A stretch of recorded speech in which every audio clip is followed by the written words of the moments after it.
I'm such a chef. Do, Cassidy Quinn. Throwing things in the crock pot all willy-nilly. Cassidelicious making pumpkin chili. Wow, it's been a long time since I made a Cassidelicious video, and do I like making those songs anymore? Hey guys, it's me, Cassidy Quinn. And yes, I'm actually cooking again. I'm actually making a Cassidelicious video.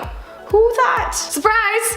I moved a few weeks ago. So welcome to my new kitchen. In my old apartment kitchen that I've shot these videos in for the past 3 years, you could basically see the entire kitchen in the frame of the camera. And now in this kitchen, you can't see like 2/3 of the kitchen, which means you don't know if the rest of it's clean. You'll never know. Personally, I love the fall. I get pumped up about it, even though it gets a little chilly outside.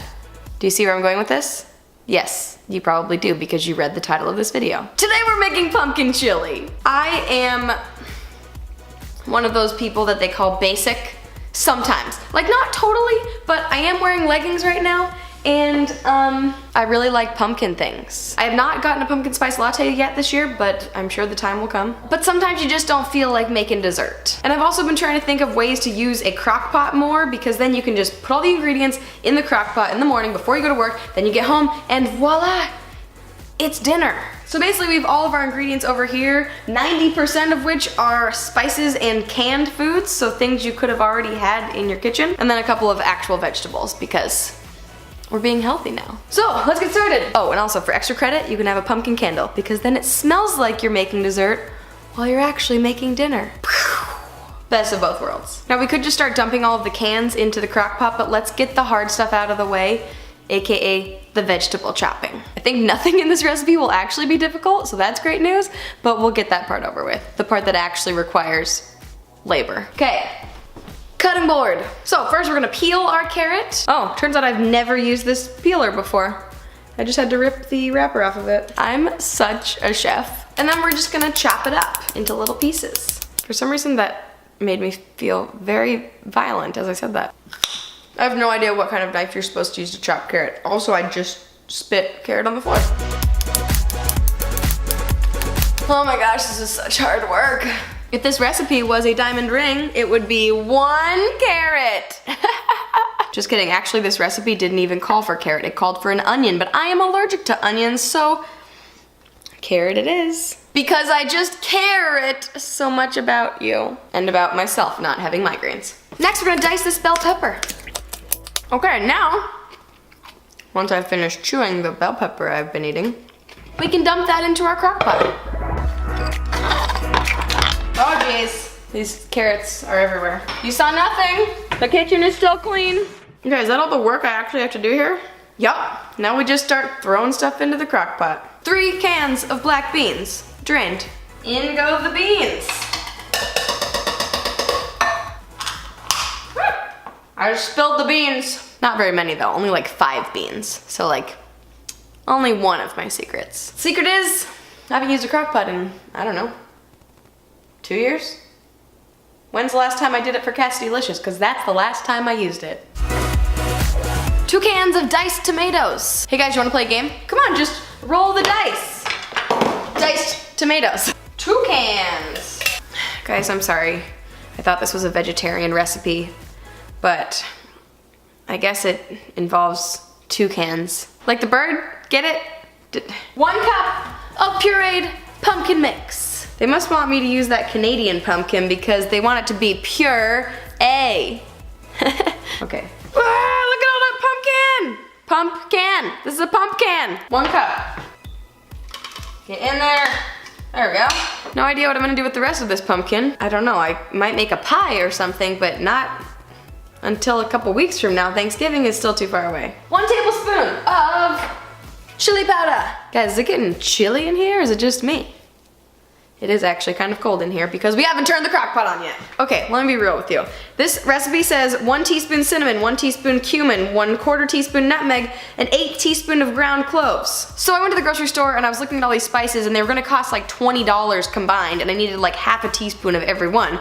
So then instead I looked at the pumpkin pie spice I already had and it includes cinnamon, nutmeg, ginger, and cloves. Were you paying attention?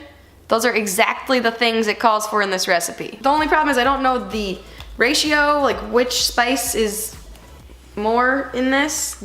Was those words? A teaspoon cinnamon, a teaspoon cumin. It's mostly supposed to be cinnamon and cumin. Then nutmeg and ground cloves are just a tiny, tiny bit. So we're gonna go a teaspoon and a half of this, maybe? Okay, sure. But then we want like, I don't know, a little extra cumin. I feel like most of this will be cinnamon. I don't know, I hope it tastes good. But like really, am I gonna try this chili later and think to myself, wow, it's so good, but if it just had 1/16 of a teaspoon more cumin, it would be perfect. The answer is no. Half teaspoon of kosher salt. We can do that. Salt, is this kosher salt? Does it have to be kosher salt? Oh, kosher salt. Yes, we do have kosher salt. Half a teaspoon. Shoot, guys, I spilled some salt in there, so I'm just gonna put like a little pinch extra. And a half teaspoon of coarse black pepper. I think that's it. Is that everything I have to do right now? Do you just stir things in a crock pot or something? No, just put everything in. Oh, stir. It does say stir. Okay, whew, that was close. So now we stir. Oh yeah. You know, meals like this are for when you're stuck inside all winter long and you get stir crazy. And you want to stir some more. Whoa, look at all this. Does it taste like chili yet? That doesn't taste bad at all. Wow. Suddenly I'm feeling so hopeful. I mean, I was feeling hopeful the whole time. Shh. Okay, so now I just put the lid back on. Plug you in, turn you on low, and we just let it sit there for 8 to 10 hours, AKA the perfect amount for a full work day. Boom! Being productive, adulting, we did it. Except now I have to clean everything up before I go to work. Okay, I'll see you guys in 8 to 10 hours. I am pumpkined up about this. I already used that joke earlier. You know guys, I'm sorry. My jokes are just not up to par because it's been a while since I made one of these videos. But don't get salty with me, okay? In the comments, be nice. Or I'll dice you up. No, I won't. I'm sorry, that was not a threat. Continue watching. I'll see you in 8 to 10 hours. 2,000 years later. Okay, it's been like 9 hours, home from work, and it's done. It smells really, oh, there's steam. That's a good sign. It smells really good in the entire house. It smells like Thanksgiving. It's like pumpkin-y. Oh my goodness. Gonna put in some avocado and some tomatoes. Cheese. Okay, moment of truth. Look at this goodness. It's vegan cheese, by the way. Got vegan pumpkin chili. Well, it's tasty. I can definitely taste the pumpkin and the pumpkin spices. It's Cassidelicious. Oh, and since it's so warm, I am definitely not chilly anymore. It's really good. Thank you guys so much for watching this video. Give this video a thumbs up for actually successfully being an adult. Also subscribe to this channel because I want to try to do another pumpkin-y recipe before Thanksgiving, so leave in the comments if you have suggestions of what to do for that. I'll also put the link to this recipe in the description below. And I will see you on For Real Friday for live stream. Bye.